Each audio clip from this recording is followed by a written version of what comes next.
And back in those days, when the boys were invited to go to shows, dinner shows, no females at all were allowed. Yeah. What's your favourite? Muay Thai, elbows and knees any day. I had to bleed on the brain in 2018, end of 2018, and I suffer with migraines anyway. So I haven't been back to jiu-jitsu since. But yeah, in the early days, we Skyped and I got all the gossip. And I managed to ask Connor 3 questions.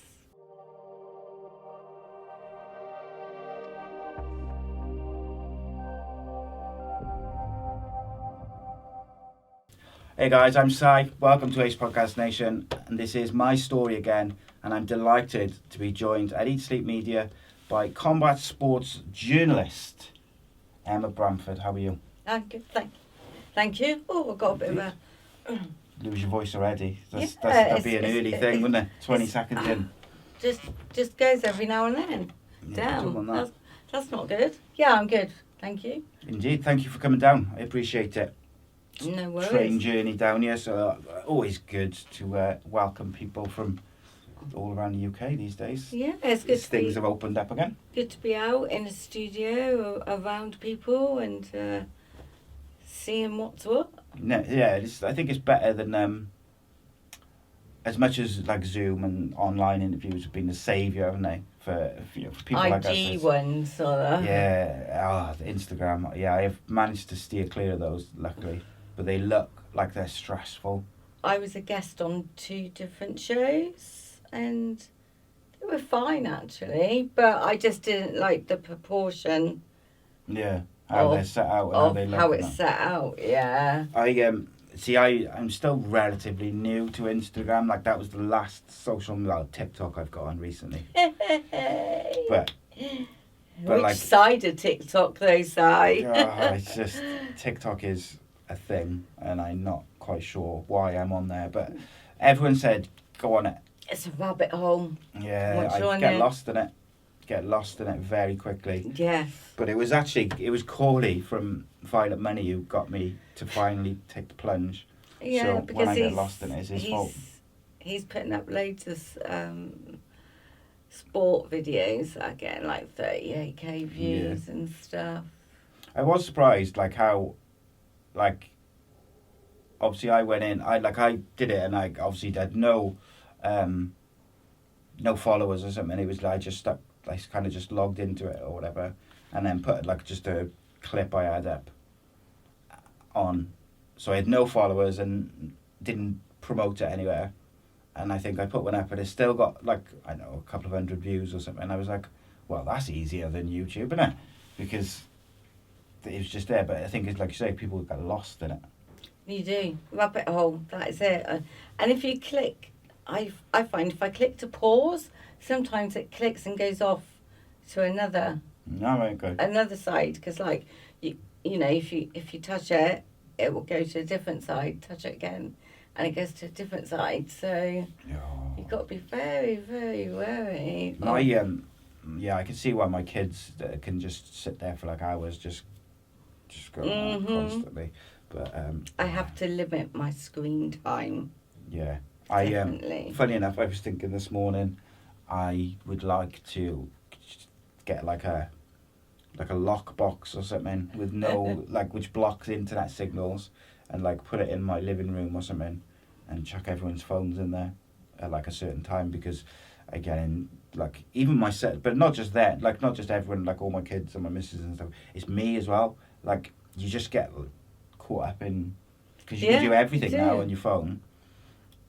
And you can find out so much information about something you wasn't even looking for, but then it's like true crime, and it's real, and it's like, oh my gosh. Mm-hmm.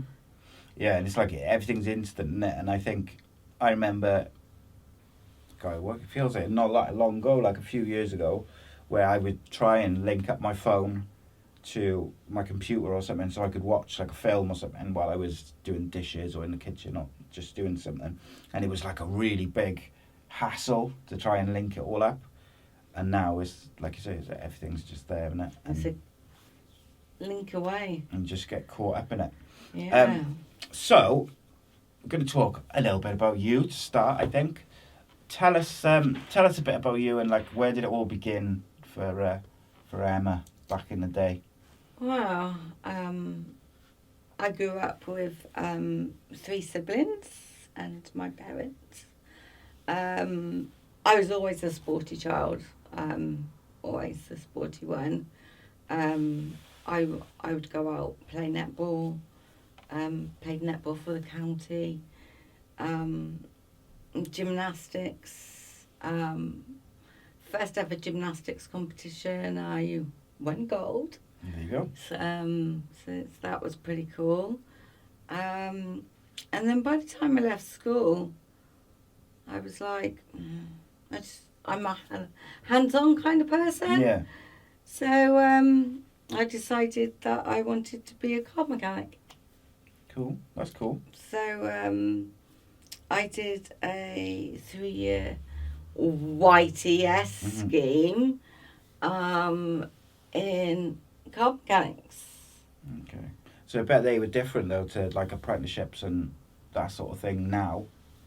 Because I was talking to my kids the other day about it because they were looking at apprenticeships and stuff like that, and I was like, yeah, when I came out of school, you had a very small selection of what you could do, and quite often if you did like an apprenticeship on like a painting and decorating or gas or something like that, you would they wouldn't really train you up. They would just you'd just be lifting stuff for them and moving stuff around. Whereas these days, I think you do get like a lot of proper training and like they're all quite structured. What were they like? What was a YTS like for you?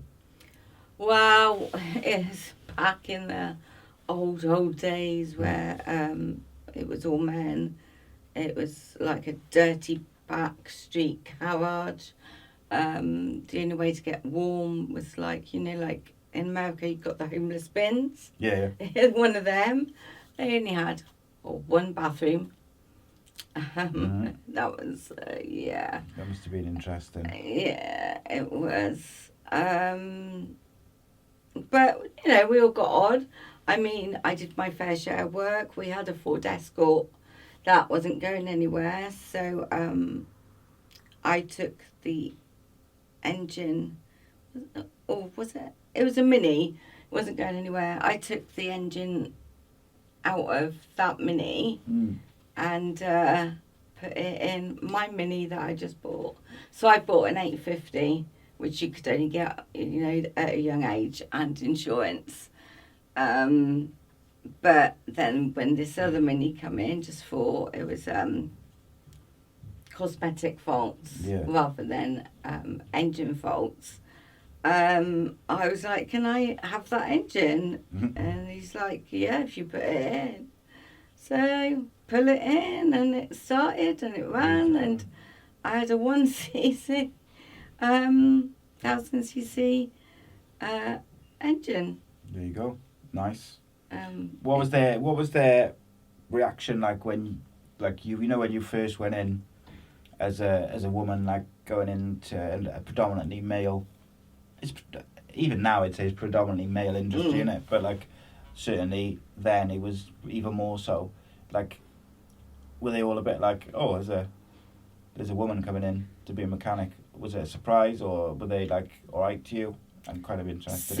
Some were standoffish, like, yeah, you ain't gonna last, you know, you just hot toddy kind of thing, and you just want to get your hands dirty and be one of the boys. But I stayed with that garage for 2 years. Yeah. And got on well with them in the end. Yeah, they taught me a lot. Did you have to like almost like prove yourself at the start, sort of, that you were, gonna get your hands dirty and get stuck into it and stuff like that, or? Yeah, see, I was lucky. The girl I was with, she'd been there a little while. Okay. And she was dating one of the main mechanics. So, like, where I was, we had, like, 2 companies. So, like, there was the main company, and then another company rented inside as well, So he rented that. But yeah, she showed me the ins and the outs Yeah. on that. So you went from mechanics. What was so you did you complete that YTS? You say yeah. Yep, qualified car mechanic. Wow, that's cool. So you've been. I get a feeling that as we go on now, you're going to be like, I've done lots of different things. But we'll see. We'll see. So We'll see. car mechanic. You did your YTS. What was after that? Did you like stick with that for a bit? That was the hardest part. So like, boys got 3 years, girls got 2 years, Okay. and in your 3rd year, you, in the garage you were in, you had to do your wiring tests. No garage would take on any of us girls, and there was 3 or 4 of us. All the boys got places, but the girls didn't. That's a shame, isn't it? When you've done 2 years and you've kind of got all the groundwork there ready to go. And Yeah. you've obviously, because you've done those first 2 years, you've clearly got the dedication to do it. Mm-hmm. You just need to complete the final bit. That's it. And No, YTS, you know, back then, we were starting work at 8 in the morning, finishing at 6 at night, Monday to Saturday. But I was going out partying every Thursday, Friday, Saturday, Yeah. Sunday. I was only getting £28 a week. I'm like, how the hell did I manage that? And that £28 would probably last you as well, wouldn't it? Yeah, and I would still be in work. You know, I never phoned in sick or anything. It was just one of those times. But you know what I said, going back to what I said about back in like them days, a lot of it was like they would treat the apprentices and the YTS as literally just gophers to lift stuff around and whatever. Mm-hmm. But a lot of places also used it to have full-time workers but pay them £28, 50 quid a week or whatever. The YTS, yes. And that happened, so I couldn't get my 3rd year at the garage I had already been. So I went to another garage, and that was exactly what happened. They were a higher quality garage, and they just wanted their paperwork to be, Yeah. you know, on point and stuff, and barely any mechanical work at all. It's a shame. So I'm guessing you had to make a decision in terms of what you were going to do from there then. Yeah, I left there. Obviously got my sitting guilds. And then I started to apply for desk jobs as an analyst. You know, I've got the credentials, I can do it, but answer kept coming back, no. And then one time, Arval PHH, they were looking for Peugeot technical call staff. So I applied for them, and I got the job. And I was the only female in the technical department with the guys. Yell again. So did you, again, like, what's the reception like for you then, being the only girl and stuff there? Is it difficult? Is it awkward? Like, I'm genuinely interested in, like, as of, you know, we all know times have changed in terms of things like that, but, like, I'm interested in what it was like for you to be going into a predominantly all male workplace. Because it's you would have been still quite young then as well. Yeah. I was only like 21. You know, So young, if isn't it? that. Yeah, I'm like, whoa, that is really like. Please go back. No, the people I was with was a nice group of people, and then you had other sections that weren't Arval, Peugeot. They were another company. And then another company. So there was 2 other girls anyway. But no, we all got on Pretty well, like. all right. Yeah, there was no like, well, she did this, she did that kind of thing. There was none of that. You know, if I didn't know how to do things, I'd be the first to say, hey, I don't know what I'm doing. What about in terms of like outside interests away from work, were you interested in like combat sports and sports at that point? Was that something that you had an interest in? Yeah, I mean, after I left school, I played netball to county level. So Pretty good. so I loved my netball. Yeah, and then a boyfriend I had at a time was a boxer, and his dad owned the gym down here. Okay. So I would always be around the boxing gym. And back in those days, when the boys were invited to go to shows, dinner shows, Yeah. no females at all were allowed. Yeah. And there was just me hid behind this curtain. I remember it really well, hid behind this curtain and all these men, watching the boxing. Yeah. You weren't allowed in. No. It's crazy. Allowed to be seen, I was in, but Just like, not allowed to be visible. yeah. So boxing was my first introduction into combat sports, actually, and I fell in love with it. It is. I think like sports generally, like once you get that bug for doing them or watching them or whatever, is something which generally will stay with you. And I think like particularly like boxing and MMA, I think are very much like that. It's like once you do get that bug for them, you kind of got it, and that's it. You ain't getting rid of it. What so when did you sort of start looking towards getting involved with like combat sports and stuff? Because I saw you posted on Facebook yesterday or the day before, like some pictures from some like old shows and stuff. Playing bit. Yeah. 7 years old. I was one of the first. Yeah. Well, prior to that, I went down the boxing gym, not his boxing gym. I went to another boxing gym and learnt how to box. I then went to kickboxing. Okay. And then I moved on to Muay Thai. Oh, What's your favourite? Muay Thai. Elbows and knees any day. All day. See that. Every day. Yeah, Muay Thai. And then eventually, the last couple of years, 4 years now, I moved into Jiu-Jitsu. So the way I see it is if you're going to report about a sport, for me, I feel you've got to have the knowledge. You've got to have done something 100%. in that. I mean, you can't say, yeah, I've done jiu-jitsu, and yeah, it was nothing, you know.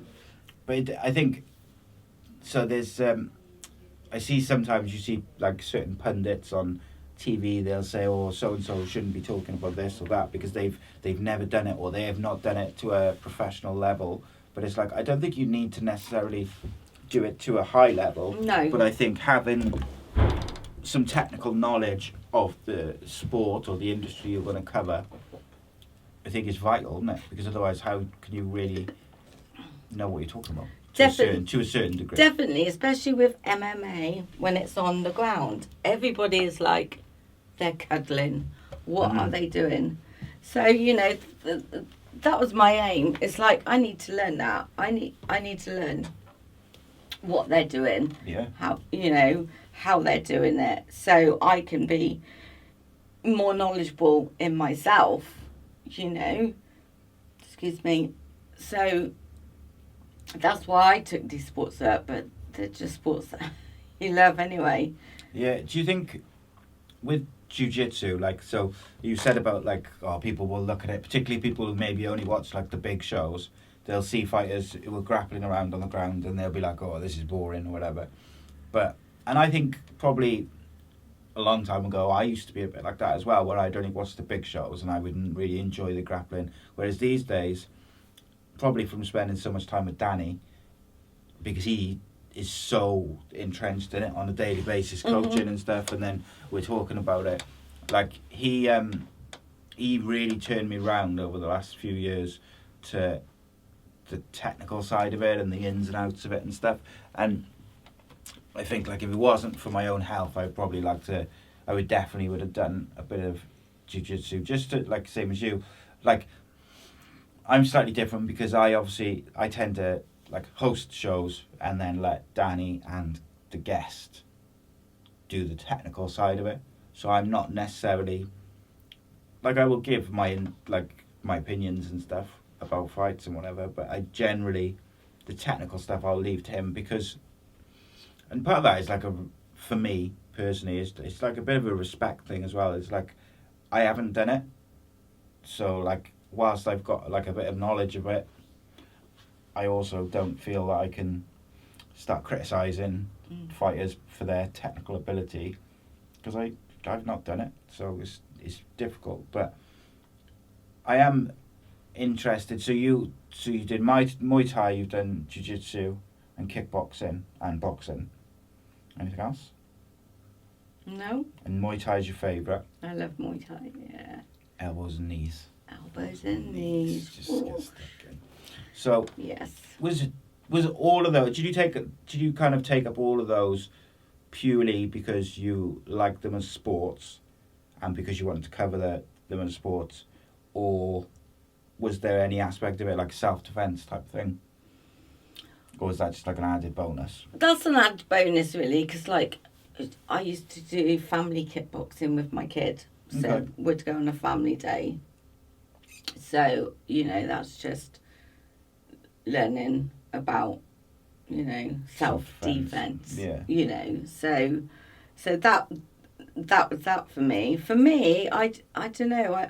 I liked the keep fit aspect of it. Mm-hmm. It was.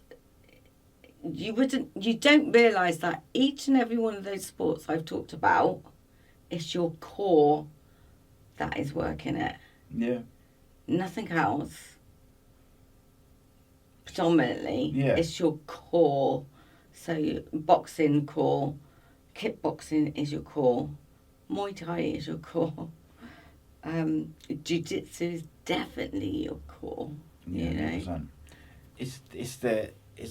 It's a weird thing actually, because I think they sometimes all get lumped in together because of MMA, but they've all got their own individual characteristics and life, and obviously you get I think because MMA's grown, sometimes people forget that there's also people who just do kickboxing and just do obviously not so much boxing, but like kickboxing and jiu-jitsu and stuff, who never do MMA.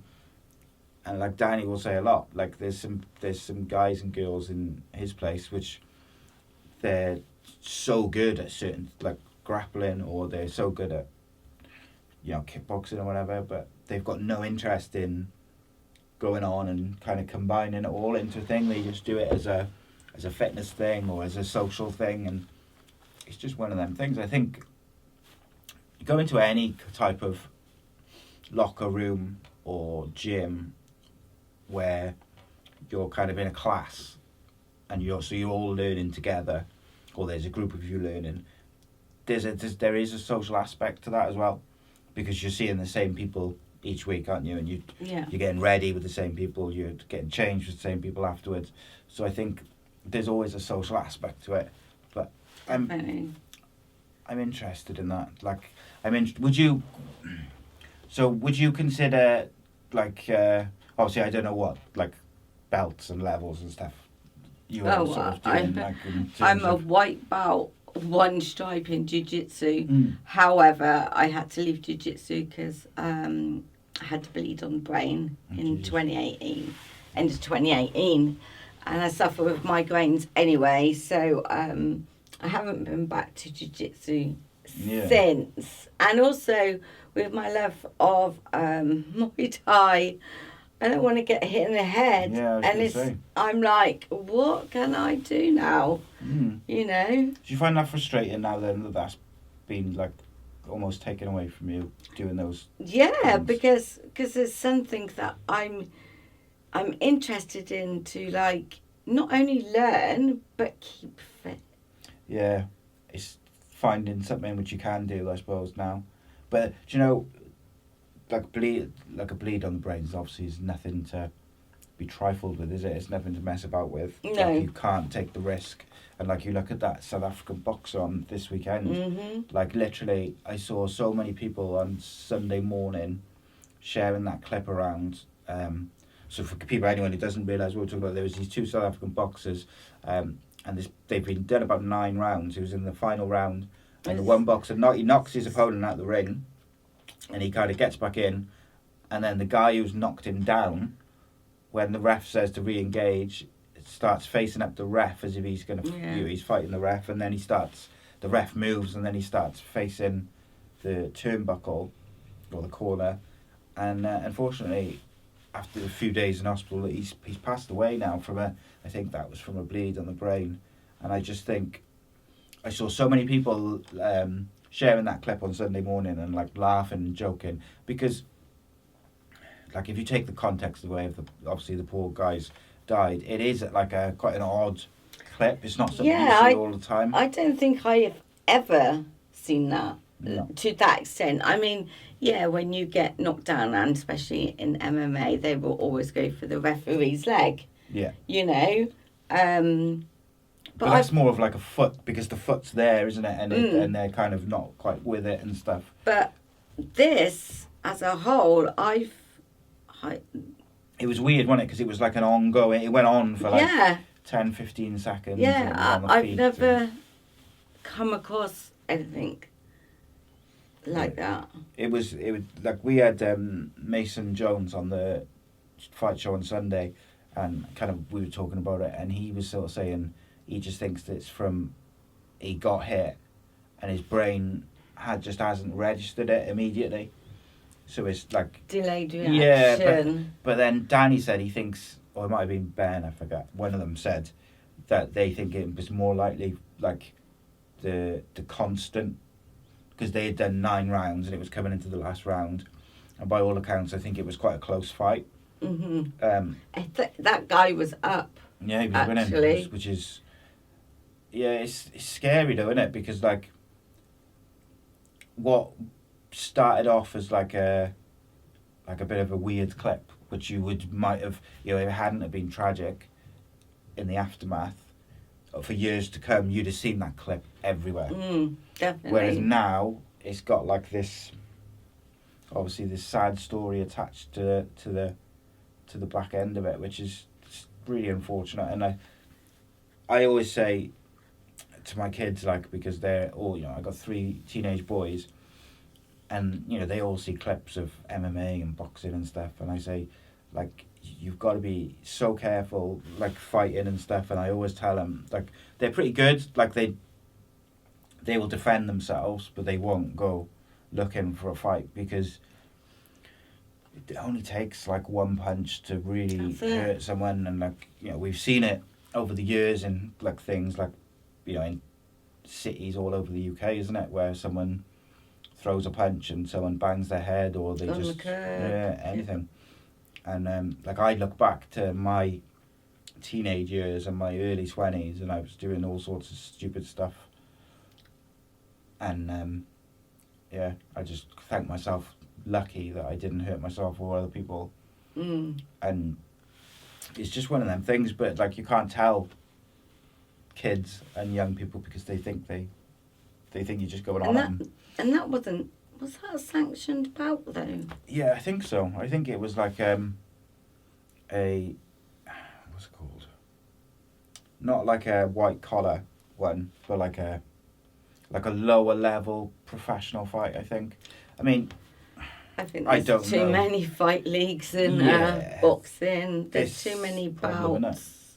Too many belts, too many organisations, and it's it's a weird. But yeah, I don't even know how we got into that. But yeah, it was a sad sort of outcome to it, and it's like a reminder in it that these, like, boxing and MMA, which we watch every weekend. Yeah. Risky stuff. If you don't mind me asking, how did you end up with a bleed on the brain? You can just be born with it. Oh, is it? I did not know that. Yeah. There you go. Every day's a school day. So, So what? It just is there all your life, and then eventually it was just there, and just shows up.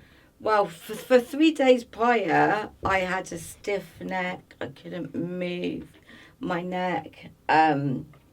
My vision would go in one eye. I suffer with migraines, and that was not a migraine, you know. Yeah. So I knew it wasn't. But for 3 days, on and off, it was really, really bad, and it got to a point where I couldn't take my kid to school. Obviously, driving with one eye. So I rang 111, and they said, "I'll go up to this ward." Sat on this ward for hours. Came and did a blood test and stuff. Made me sit on one of the nice black beds, and they actually gave me a flannel to put over my eyes because lights. Everything was bright. Couldn't see, and they wheeled me down to the guy that was seeing me, and he thought it was like one of meningitis, one of those kind of 3 things. So I had to have a lumbar puncture. They're not nice. By a new doctor who hadn't done one on a human before. But she was lovely and she put loads of lidocaine in it. It was fine. A lumbar puncture, and I had something else done as well. That wasn't too good. And then I went back in and had a whole body scan. Jesus. That was awful, the MRI. I've had so many MRIs over the years. I hate them. They have to give me like a diazepam or whatever before, because I freak out. So I had one before on my back, and they'd be like, just ring the buzzer if you want to come out. And I was just like, every minute, just like, I've got to come out. And I was like, I'm so sorry, I can't help it, but it's like, it's so like, it's awful, isn't it? It's close. It's like right up like by your face. Yeah, when they put that base thing on. And it's all like you're claustrophobic, and I'm not even particularly claustrophobic, but it was just that and the noise, and I was just like, yeah, I can't do this. So I had that one time where I was just ringing the bell, like, and it took about an hour, and then every time I have one now, they'll say like, write him up for something, and just like lay there, semi-conscious. I really hadn't. I was just in so much pain, and I realised after that I can deal with pain anywhere in my body, but if it's your head, you are screwed. It's not it's nothing you could do to like cut anything out from it. Must have been, so when you found out like what it was, it must have been like quite a scary place to be when they say you've got to bleed on the brain. Like you say, there's nothing, like even with my lack of medical knowledge, I'm fairly sure there's very limited stuff they can do for that. Yeah, there isn't much that they can do, only monitor it. But like they said, you were probably born with it. Most people are born with it, which I was like, okay. So all the time you've done like Muay Thai and boxing and jiu-jitsu and stuff, you had that bleed on the brain there. Yeah, and I'm fine. Yeah, and that's why there's like in MMA now, there's things like safe MMA, and then the UFC will do whatever they do, and Bellator and boxing, and they've got to have these medicals before fights because they want to pick up that type of thing before it happens. So you can understand it, and I also understand how frustrating it can be particularly for younger fighters who are just kind of at the early stages of their professional careers, and they're not getting paid the big money. They've like, it's like additional costs all the time for them to. It's like what makes me laugh is is the amateurs that have had quite a few amateur fights, and they think they now should be paid. Yeah, it doesn't quite work like and that. I sit chuckling to myself, and I'm like, well, I'm the journalist here. Mhm. I don't get paid. Yeah. The timekeeper does. Everybody else does. But I don't. Smart as that. But at least you're getting something out of it, amateur. You're learning. Mm. And You're preparing, aren't that you? is what amateur is to me, is to make all your mistakes whilst learning. Well, being an amateur is effectively like an apprenticeship, isn't it? Of what any other trade or job. Like you're learning, and when you turn professional, is kind of when you're going to kick on and go into that career, if you like. And I think it's interesting because, like, some people who I've spoken to, they will have had extensive, amateur careers and then gone to pro quite late. And then you'll have others who did like 1 or 2 amateur fights and then they were straight in. Yeah. There's no like tried and tested way, I suppose. No rule of thumb, is there? No. But I think most of them seem to think that it's better to have a few amateur fights behind you. Do you what do you prefer to cover if you go into an event to cover it? Would you rather cover like a big UFC event, or would you rather cover like a local amateur event? See, that's very, very hard. I mean, I'm all for grassroots. That's where we start. If you look at my website, all you will see is grassroots stuff. UFC, you'll always get results on. You'll always get stuff. Coverage and everything of it, won't you? Yeah, I mean, selfishly, yeah, I'd love to go cover a UFC event again. However, but not at the cost of like an amateur show that is, in my area and on my time scale, because also going to a UFC event, you're losing money. Yeah. Because you're paying for yourself. Yeah. You're paying for your hotel, you're paying for your train, you're paying for your own equipment, unless there's sponsors out there.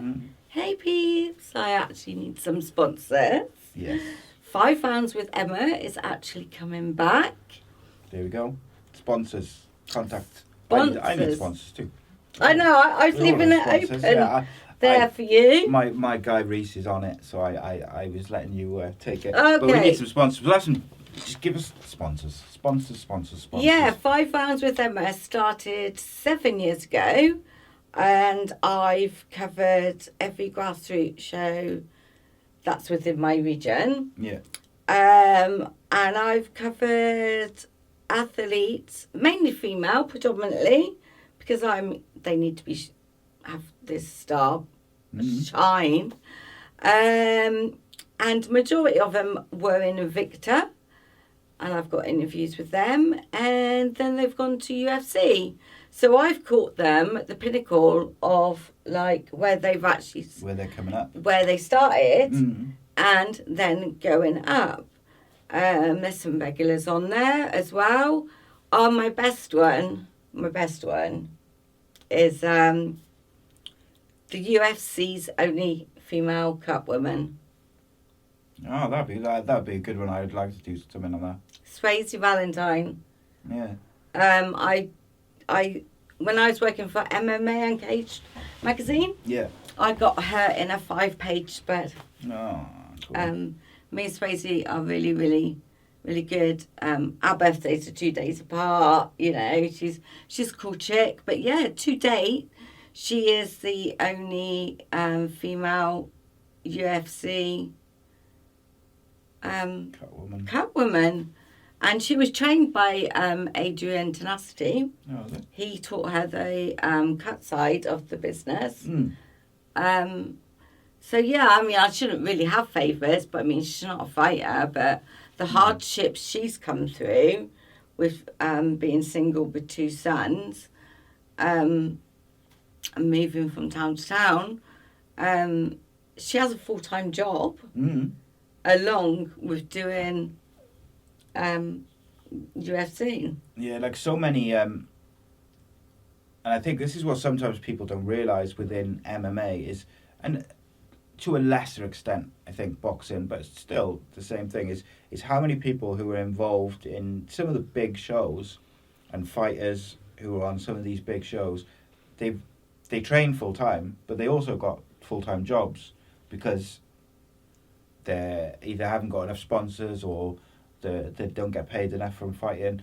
And I think that's something which I think needs to be addressed in the next sort of few years from as a sport generally with MMA, is because I do believe, like, if you've got a fighter, and I'll use Tom Mearns just as an example, only because he's one of Danny's fighters and I know his situation a bit better than some others, but like he's working a full-time job, getting up at whatever 6 a.m, going to work, working a really, really physical job all day, gets home, has bit of munch, and then goes to training all night, and then goes home, has some more food, and then goes back to bed, and then it's all over again. You can't tell me, and again I'll say, even with my lack of medical knowledge, that working a really physical job and then doing combat sports training for fights and fight camps 6 days a week doesn't give you more chance of getting injured or picking up injuries or long-term concussion-related injuries, maybe, than if someone is just training full-time as a fighter. Because you're exhausting the body in that full-time job before you even start your training. Yeah, it's not recovering. But these guys like, and girls, they're animals, aren't they? They see where they want to get to and they want to go to, and they're willing to take everything to the limits, whether it's their body, their tiredness and physical limits. And I got so much admiration for people who are able to have that much determination and focus and do it. So I want to go back to you. How did you, or when did you decide that you were like, I'm going to start covering combat sports? Funny story, that one. Go It's a great story now. My good friend, Jonathan Millard, Voice of the Vale. Yeah. Do you know him? I know the voice. Yeah, he's an MC. And he was MCing our local boxing show. Okay. Which I was always at the boxing shows. Sat ringside because I know the promoter. And I messaged him going, hey, going to Paint Pit tomorrow night? He's like, I've double booked myself. I'm like, oh, I'll cover it for you if it's okay with the outlet. Mm. And he goes, let me check. Checked with the outlet, and they were like, yeah, fine, cover it. He knew I knew my sport. Yeah. And so there's me, drove down to Wales, bouncing in the sports hall around, going, oh yeah, hi, I'm covering the event. Oh, okay. Mm-hmm. You know, nice, friendly. And yeah, so I got to see the Paint Pits from quite early days. Yeah. That was, and it's, like, I'm not, I've had this conversation with many a guest from different industries, music, sport, whatever. Like, I'm not a big believer in, like, fate and things happen for a reason and blah, blah, blah. However, if that doesn't happen, you might not have then kind of progressed and gone on and worked with the various outlets you've worked with and started 5 rounds with Mma and all these different things. None of that might not have happened if just for that coincidence or whatever you want to call it, that he double booked himself and happened to, be having a conversation with you when he realised. And it was actually Jonathan that set my website up for me, 5 rounds with Mma. And I must admit, it sat there for a year because I wasn't ready to although I put myself out there on other sites. Yeah. You're with a team and you're with an editor. So not saying all my stuff was heavily edited. It wasn't. It's for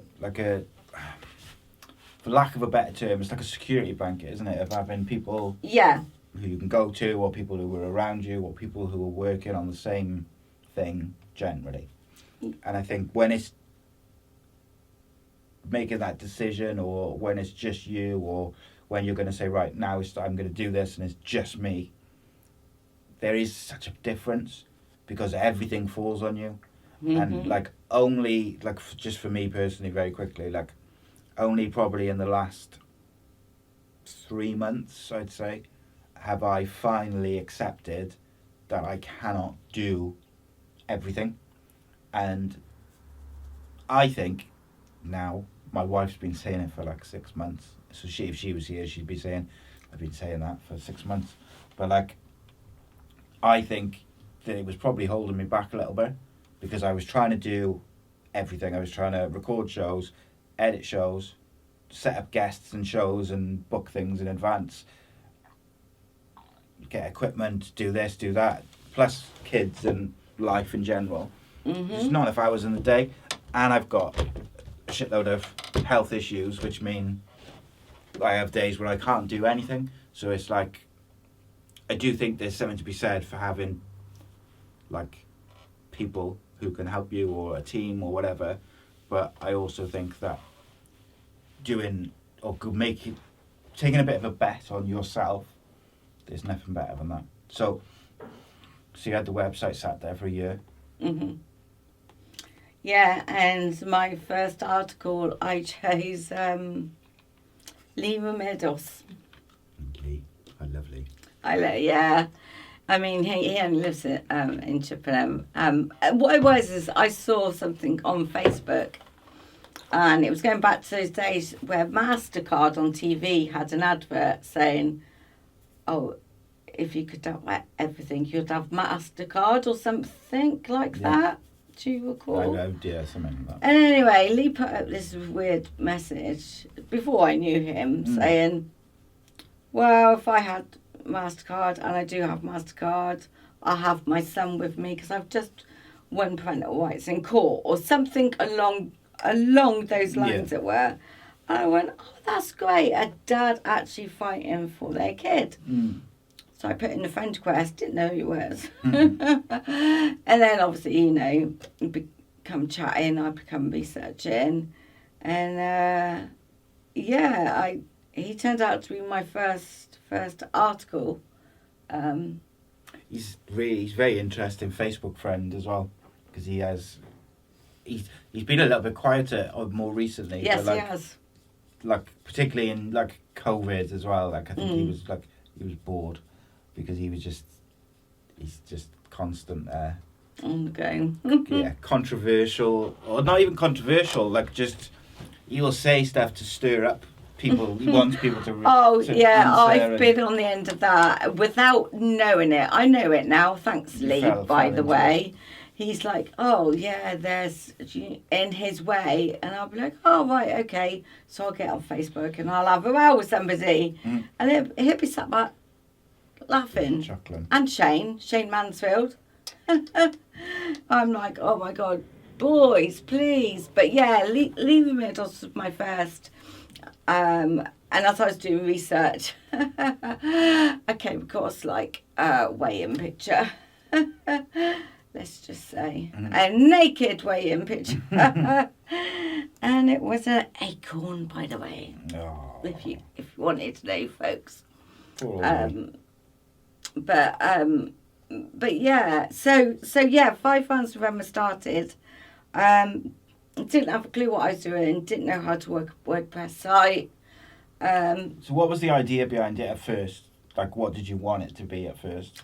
I'm not clickbait. I freaking hate clickbait. Yeah. Clickbait can go off. I like to tell their story. I like to tell their truth. I like to see where they've come from to how they are now. Yeah. So it's a biography style. I love one-on-ones. So one-on-ones is my niche. So with them, would you like speak to them like in person, or would you speak to them just like via text type message, or would you like film like an interview or something? No, it would be Skype. Would you record that then so you could go back to it, or just make notes and stuff as you're Yeah. going along? Yeah. Although Zoom at the moment has deleted everything I've had. Me and Zoom are not getting on at the moment. But yeah, in the early days, we Skyped and I got all the gossip.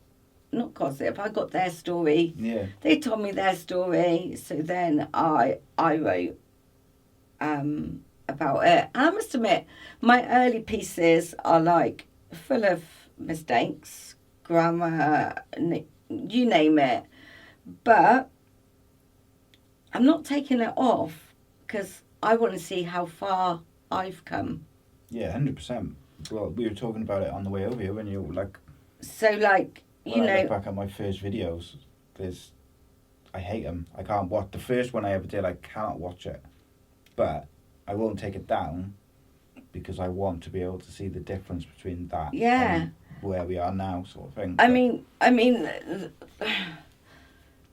the hardship I had kind of was like, well, if I leave them on there and I'm asking to get these high profile interviews, they look at that and go, that's shit. Yeah. That's shit. Yeah. On one hand. I But then, that. You know, I am a published sports writer. Yeah. I don't like the word journalist. Mention the word journalist to sports people and back is up and their media trainings. Yeah. Is straight in. I'm a sports writer, and you know, if you tell me something's off the record, it is off the record. You know that's the confidentiality that we have. Yeah, like I'm the same when I do these, like as you'll find out probably in like half an hour or whatever when we finish, is I'll say like, if there's anything you want taken out, let me know and we'll take it out. You know, I'm not trying to, and this is something particularly with footballers that I have to say a lot, is we're not trying to stitch you up. We're not trying to find like this clickbaity clip where, oh my God, so-and-so said this. It's not about that. It's about wanting, so for footballers, what I wanted to do is I wanted people to see the people that they are, because I knew a few of them and I was like, everybody thinks you're this, but actually you're not. You're like this, and I wanted people to see them just in a normal setting, just having a conversation about whatever, and I think I like that, and that's why I do lots of different series. But one of the reasons why this one's my favourite is because I can have like you in, and we can just talk about you, but also we'll veer off into different things.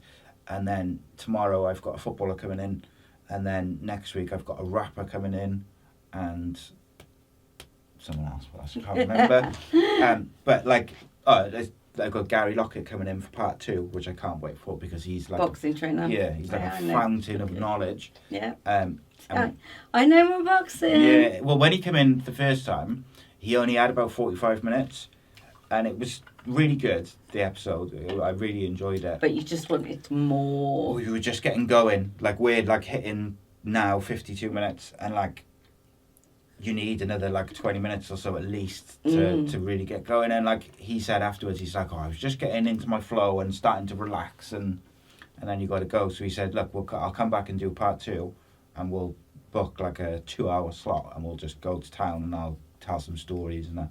So like I'm looking forward to that, because it's going to be, I've done kind of his story in terms of how he got into boxing and stuff like that, but like part 2 is just going to be him telling different stories from over his career and stuff.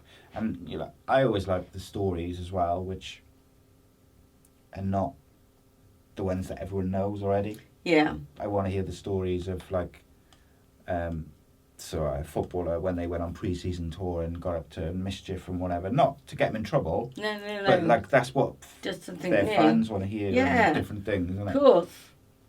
So 5 rounds with Emma started as a idea. Lee Remedios was your first interview. You told his story. So Well, it was a Q&A. Q&A. Okay, go on. It was because as well, I was doing research, and he was in this TV show called Playboy Mansion. Oh yeah, I remember. I forget what it's called. I can't get the links for anywhere, so if you can get me some links, I want to watch it.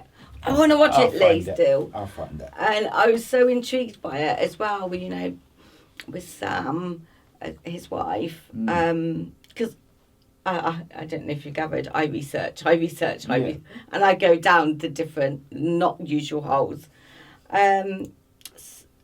So he was my first. I can't remember what was my second, but I was also one, and I'm quite proud of this. I've managed to get on press lists myself, 5 rounds of Mma. I'm on Bellator, UFC, Cage Warriors, Brave CF, and some others. And one time there was a UFC media only call. Have you ever had them? Yeah, I did one with one before. Yeah, this one was Conor McGregor. Oh, was that? Who was he fighting at the time? Jose Aldo. Oh, Aldo, and then it was the females. I think it was Nunes and Holm. Yeah, Holly Holm was definitely on that. Chris Weidman was on the call as well. Anyhow, I managed to get through, and that's with my little site, 5 rounds of Mma. And I managed to ask Conor 3 questions. Oh, that's good though. You're lucky there. Not lucky, but like. And I asked Jose 3 questions. And then I asked. What did you ask him? Okay, so I asked Conor, will you shake hands after your fight? Oh, I did Jose first, I think. I said, will you shake hands after your fight? And Jose's like, yeah. I can't remember the second. But I know with Conor, I used war of words kind of things. I went, or was it Aldo? I can't remember. Because Conor's sponsored by Death Row. Yeah. And I turned that into like, so, when you compete at the weekend, Aldo's going to dethrone you then. I really can't remember. It's that long ago. Like but a play on words type thing. It was a very good play on words, and only a few people got it. Do you know what I mean? And I was quite chuffed with that, because like, hey, I've interviewed Conor McGregor now. Yeah. To all these new bits. So yeah, I had UFC only media calls, Bellator. I got on them without the help of, big people. Yeah, someone. Or people that are in the know. Yeah, like an outlet. Yeah. Putting you in that position, if you get me. Also, with the Brave CF one, she just tweeted me out the blue. Out the blue. Random tweet.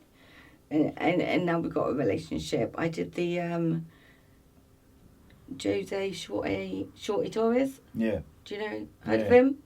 I did his biography. Oh, okay. From gangs, his dad's gangs. He'd be a really good one. I'd love to interview him. I think he was actually weight cutting that week. He was grumpy. He was alright to start with. We had a bit of a laugh because we was doing it through WhatsApp. Because like Shay was like WhatsApp calls, and then he knew he wasn't going to make weight, so he was going, hey, if you got any more, can you please hurry up, kind of thing.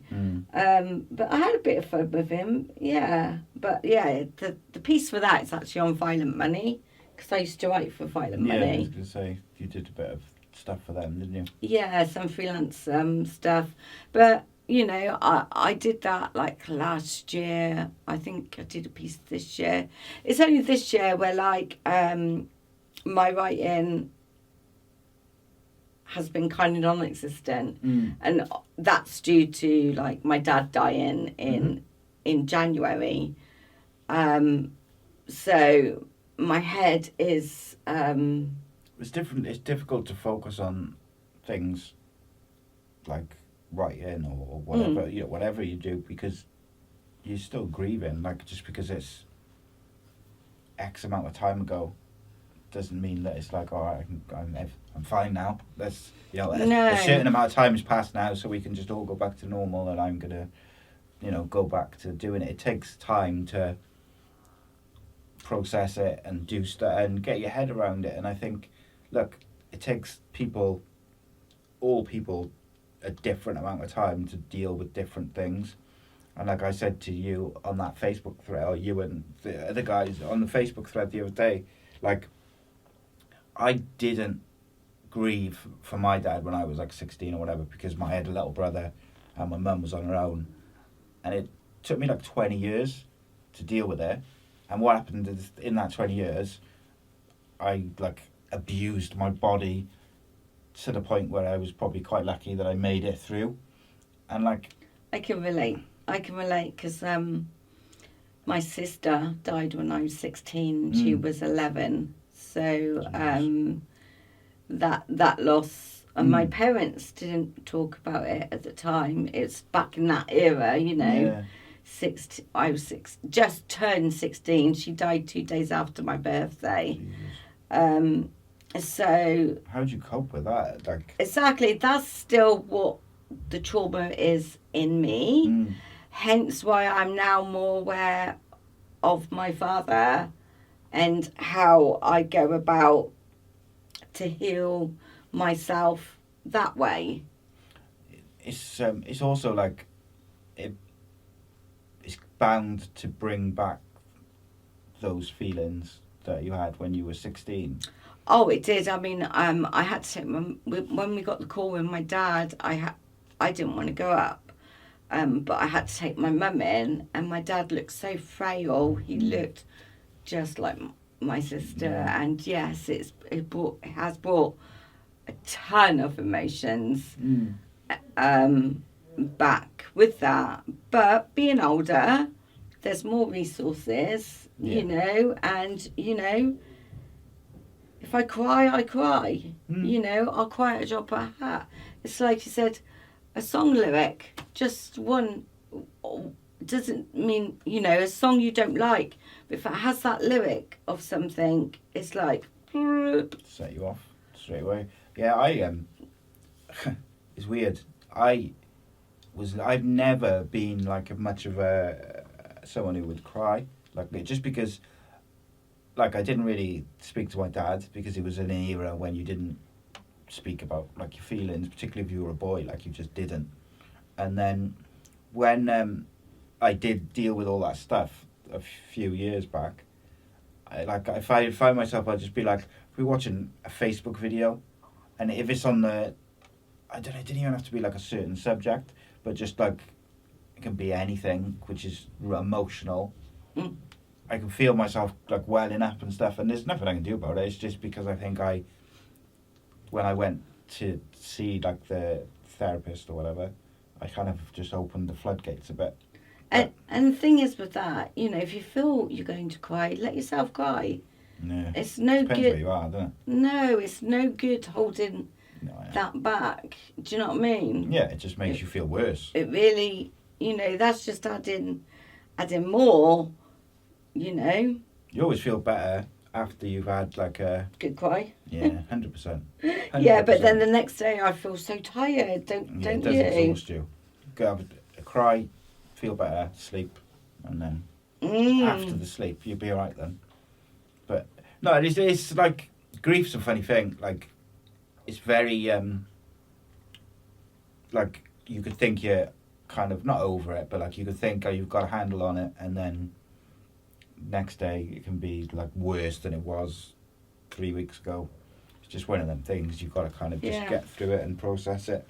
I think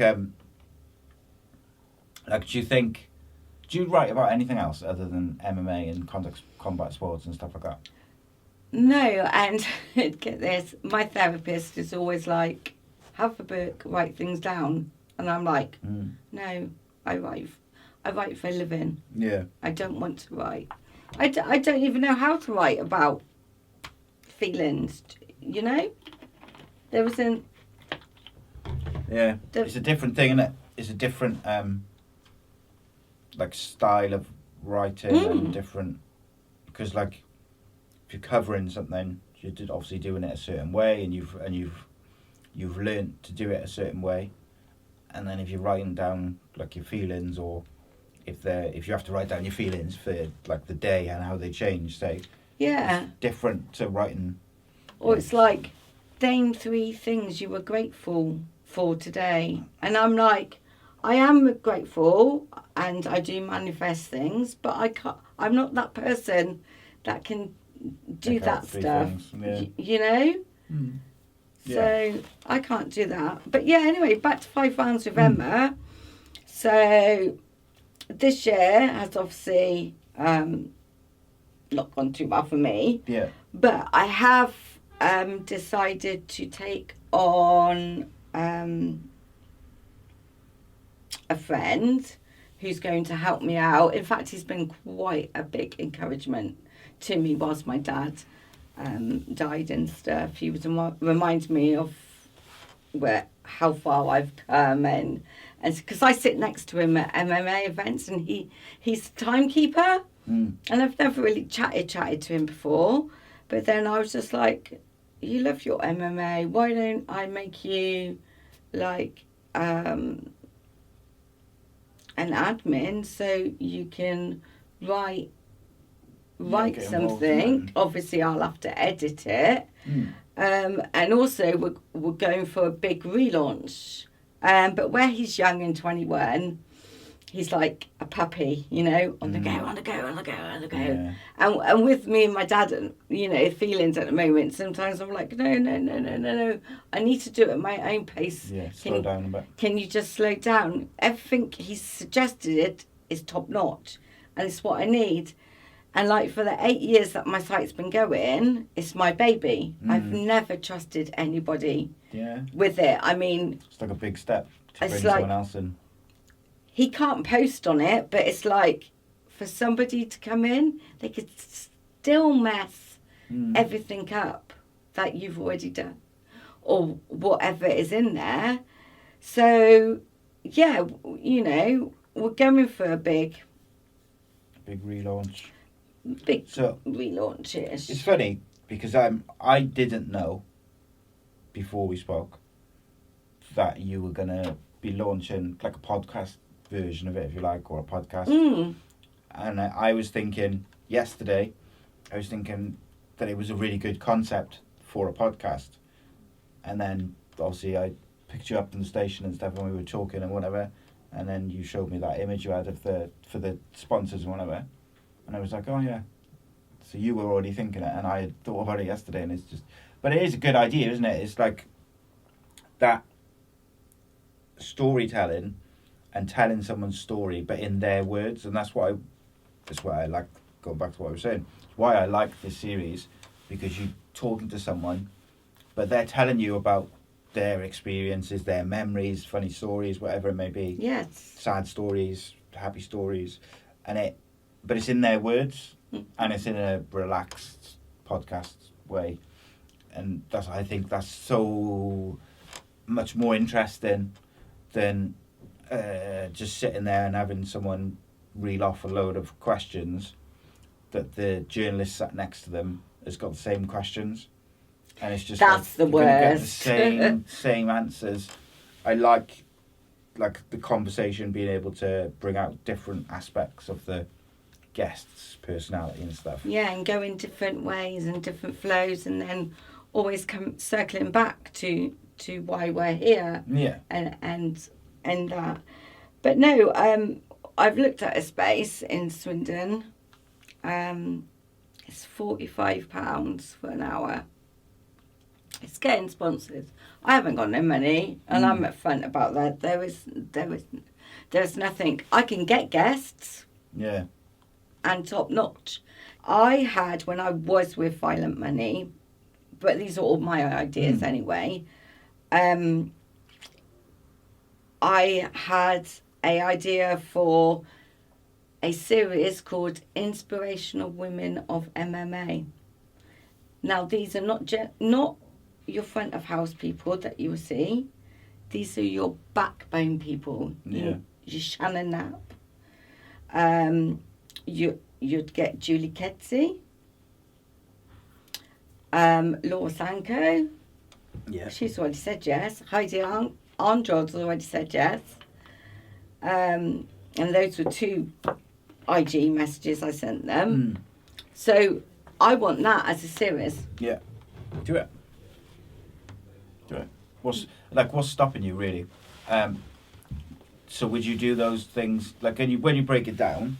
Like, would you do them in the space in Swindon, or would you have to do them over Zoom because of where some of those people are based and things like that? Because if you were going to do them online, do it.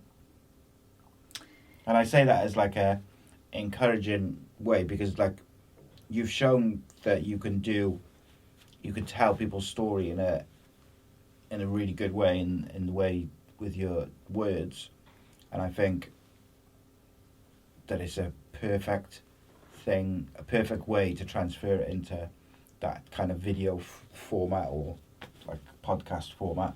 The only issue is obviously, as I found, and I'm sure you will find, like when you want to do it in a space somewhere, is the cost, and you've got to hire the place and you've got to do this and that, and then it's getting the people to the space, and yeah, I comes thought with its own set of problems. I thought about that. Majority of the people are American anyhow. I had Izzy Carnworth. Me and her. Do you know who she is? I've heard the name. Yeah, she was Bama Days, Poor Daly's PR. All right, yeah.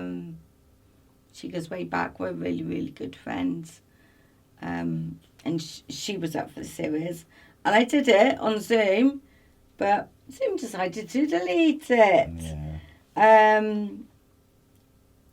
But yeah, you're right. I mean, this, I tried selling to fighters only, but they're not taking anyone on. No. I mean, my goal, I've been in MMA Uncaged, and I've been online with MMA Uncaged, and I've been online with fighters only. I want the actual publication. Yeah. The actual little thing. But I don't think they do them anymore. I've seen all digital rather than Physical copies, like. Yeah, I haven't seen a physical copy in a while. Wouldn't be surprised if they completely stopped them now, like particularly after COVID and stuff. Wouldn't be surprised. I don't know. Have to investigate that. So what I want to do, like as we sort of wrap up a little bit, is I'm gonna ask you just some kind of random questions. See what answers you got. Like obviously you got a tattoo on your arm. Is that all one tattoo, or is it a combination of a few? Combination of a few. So which one's your favourite? My favourite one. It's hard, isn't it? It's hard to decide.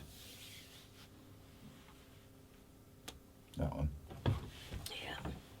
Yeah. This is my spiritual side, Native American.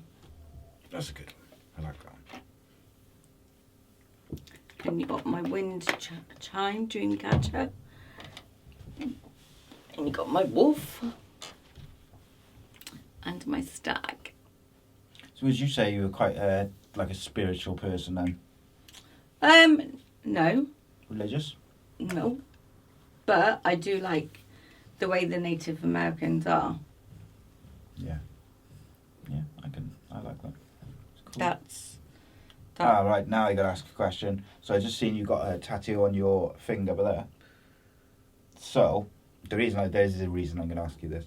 So, me and my wife went because we wanted to have our wedding fingers tattooed, and the shop wouldn't do it because they basically said it would like rub off. so it would only stay clear for a very short amount of time, so they wouldn't do it. And because we wanted to have our tattoos done in that particular place, we didn't end up doing it. But so you got a tattoo like up your finger, was it number 8?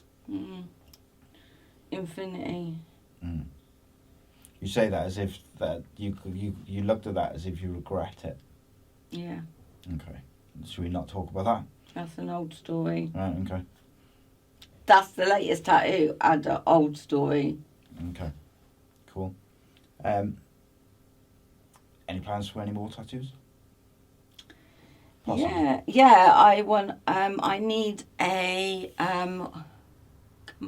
compass to ground me. Okay. To finish off. Finish off a sleeve and that. Yeah, a compass. So I wanted a compass at the time he was doing that and finishing that, but he wasted far too much time on this. Have you ever had up here done? No. Get numbing cream, seriously. This, I was on that show, Tattoo Fixers. Oh, will you? Yeah, it's on Netflix. Oh, I'm going to get a clip of that. Season 4, episode 8. Season 4, episode 8. Excellent. So what was before the stag then? Watch it, you'll find out.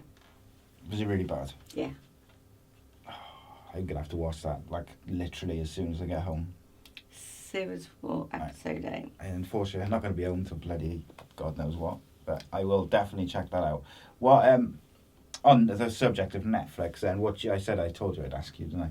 What do you watch? What are you watching on Netflix at the moment? There isn't anything on Netflix at the moment. I think Netflix has gone downhill massively. Because I have Netflix, Prime, Stars, Disney. My kid watches Disney more than I. I don't. Think Disney, I think, is really underrated. I don't watch Star Wars and that. Yeah, it is. You're right. There's loads of. But he's watching. He's just finished watching Grey's Anatomy and Station 19. And I was like, got to Station 19 yet? No, I'm not going to watch it. Not going to watch it. He's 19, my kid, and I'm like, walked in the other day. Oh, what episode you on then? 4? Yeah. Station 19. You like it, don't you? And yeah. I went, see, I knew you would. If I was watching something on Stars, then it would be the Power series. Yeah. Raising Kanan I've and got all them of that. saved to watch, all those different Power series. Have you not watched I them? haven't watched them yet. Oh my God, you're so brave. So far behind. So brave. What's the original one? Just Power. Power, and it's 4 or 5 seasons. I might rewatch that actually. That's on Netflix. So then there's like, isn't there like 3 or 4 like spin-offs of it or something? Yeah, so you got Raising Kanan, which is the first one. There is a Power. You've got Raising Kanan. Oh. What is I can't think. There's like 3 of them, and they're all like 10 episodes each. P Valley's just come back. Have you ever watched that? No, I have not. P Valley. P Valley. P. P Valley. Do you know what it stands for? Oh, right, yeah, okay, I get it. Pussy Valley. Is it? It's good. It starts off with like a storm and some girl getting a load of shit out of water and stuff. But it is interesting if you like those kind of, you know, it's on Stars and that. So it's coming from the green light shit that 50 Cent does, you know. Yeah. In 50 Cent's in one of those Power series, and he's the first one. He's in a couple. He does reappear in. I'm gonna have to watch him. I've had him saved to watch for ages. Oh my God, I can't. I've run out of things to watch. You got anything for me to watch? Come on. Oh, see, I got this really bad habit of like rewatching stuff all the time. So I rewatch the same stuff that I've already watched, and just go back and round. Why? And You got loads of new stuff to watch. I just. It's like I think it's partially it's like a comfort thing, but also partially it's because like if I'm like editing something or I'm doing something on the computer, I don't want to be like fully watching what's on the Yeah, I TV. get want you. something in the Yeah, you just background. want something in the background. So I just put, if I've got it, Yeah. I know if it's something I've already seen, then I can just kind of like, just have it in the background sort of thing. What about, what's your favourite fight of all time? If you could only watch one fight ever again, which fight would you watch? Not Jose Aldo versus Conor McGregor, because it didn't last. It'd be Gina Carano fight. That's what got me into it. Is that what, was she, like her fight She was what with Misha kind of Tate. got you into, really got you into watching it, yeah. And that was Strike Force. And So great we're going back to promotion. Strike Love Force. Strike Force. Strike Force days. So yeah, I'd say Gina Carano, Misha Tate. Misha Tate gets a busted nose and Kim Winslow stops the fight. But Misha Tate always gets a busted nose. Mm.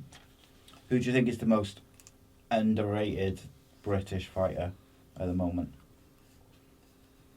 Dom Wooden. Yeah, I think it's a fair shout. Who do you think will be, if I take Leon Edwards out of the conversation because he's like having a title shot next, who do you think will be the next British fighter to win a UFC title? In any division? Yeah. Tom Aspinall. Yeah. Yeah, he's like the closest, isn't he? I think there's a few, though, lower down who might end up with titles before they're done. I think Jack Shaw will probably be a champion, depending on... He's on 15 at the moment, though, Yeah, isn't he? it's going to take some time. Arnold Allen, though, I think he's one of my favourite people I've interviewed and had on different shows, like, because I find him really just easy to talk to, like, and he's quite funny. I think he might. I think he's surprised a few people in his last fight. He's quiet. He's quietly underestimated, and he has been throughout his career. Yeah, and I in fact, I'd like say the same about Jack. I think they're so quiet that people almost like underestimate. And if you look on sometimes, like Twitter, which is not always the best gauge, but you see some of the American MMA fans talking about some of the British fighters, and it's really clear that they either haven't seen much of them, or they just like don't quite get it. Because there was one before where there was a rumour one there that Paddy was going to fight Donald Cerrone at UFC London at one point. Yes. And I said to Danny, and it couldn't get sanctioned. Yeah. But I had said to Danny when the rumour came out, I just think it's a pointless fight, because I think whichever way it goes, Paddy will probably win, because he's just a bit fitter and younger and stronger. And Cowboy would say, that's my retirement fight. So. Yeah. And then these American guys started saying to me, like, well, Donald Cerrone will just take Paddy to the ground and submit him. And I was like, I don't think he will. And then I was like, I was racking my brains then. I was thinking, it's like Donald Cerrone, like a super jiu-jitsu guy, and I've just forgotten. And it was just really weird. But this guy got really, really quite defensive and aggressive about it. And I was like, I don't know what to tell you, mate. It's a hypothetical, but I just didn't think it was going to happen. No. But people get lost in the persona of Paddy the Baddie, especially now. He's kind of gone to a whole nother level, like in terms of his popularity and Barstool Sports and things like this. But thing is, he's living up to that, and he needs to get his ego back in check. I think it's a tool, if that makes sense. I don't think, certainly whenever I've spoken to him, like even the most, I haven't spoken to him for probably about 2 months. I think I spoke to him just after UFC London, and like, I think he's just quite clever, that he knows that being the obnoxious and eating food and doing all the stuff will get a reaction out of people, which will make his following, good or bad, bigger. And, yeah. But like we said like me and you were just, I think it was before we started recording, I can't remember, but like one of the things which ended up holding Ricky Hatton back from being one of the very best, like elite, like world level fighters, like worldwide fighters, should we say, was what he did in between fights. And it does seem, since Paddy's gone to the UFC, I don't remember him being quite as extreme with his like eating and that, his conditioning in between Cage Warriors fights. But that might just be because there wasn't as many, like he wasn't putting out as much videos and stuff like that, so you didn't really see it. Yeah, but you didn't. I hope it doesn't, because I think he's quite switched on, he's quite talented, but I think, well, he's not quite talented, he's very talented, but I think He just needs to showcase that, because we've seen it, but the Americans haven't. Yes. Do you know what I mean? And that's the thing, isn't it? I think once the US audience, once he shows that side of his game to the US audience, I think it takes him on another level, doesn't it? And be interesting. Right. Last couple of questions. Who do you think is going to win out of Jack Shaw and Ricky Simone? Sure. The last question, which I always like to ask on these shows, is Emma Bramford, what is the meaning of life? Well, it's not what Lou Long said. The meaning of life.